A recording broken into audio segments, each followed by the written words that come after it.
Do you ever find in life that sometimes the bigger your dreams or goals, the bigger the obstacle or the resistance or the gravity that tries to hold you back? Maybe it's the universe's way of really making sure that we really want what it is we say we want to do.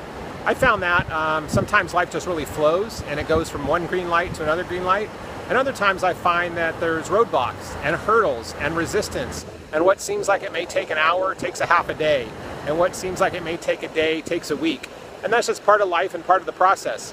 I'm in a big push in my life right now to transform my body, mind, and soul, and to also revamp my business so it's even more effective than it has been in my consulting practice. So I'm doing a lot with websites and social media and marketing and content.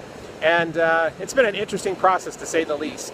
And what I have found is in this process of time that I'm allowing myself time to breathe and to stop. And when I feel resistance that something's taking way too long, I pause. And I let the universe just pause for a little bit, and I go enjoy and do something else. So right now I'm taking a quick walk on the beach, as you can see from the ocean here. I've got Olivia down here below that you can probably see. But I make sure that I work an hour or work an hour and a half, or I work in 30-minute chunks, and then I take some kind of a break at my home office or out in the world, or just going to a different part of the flow of the day. And I find when I come back to what I'm doing that it gives me a new perspective. And I'm sure you have heard this before, but I'm practicing and living that on a daily basis. And I find that it's getting me unstuck much faster.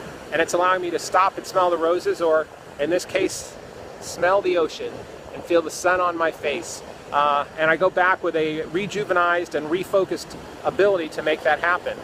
I heard something the other day that was a really great analogy. We were actually in church, and they were talking about the resistance of life, and we all have issues with health, finances, relationships, things that don't always go to plan, and that is the way that the universe is made up, and that our higher power tests us to have resistance to grow. And he used the analogy like when you go to the gym, and if you go to a health club, when you go to a weight machine and you start doing weights and you have resistance and you push and pull, that's how your muscles grow, and that's how you build and grow and become more healthy. Well, what he went on to say was that life is one big spiritual health club, and that we have resistance in our mental, physical,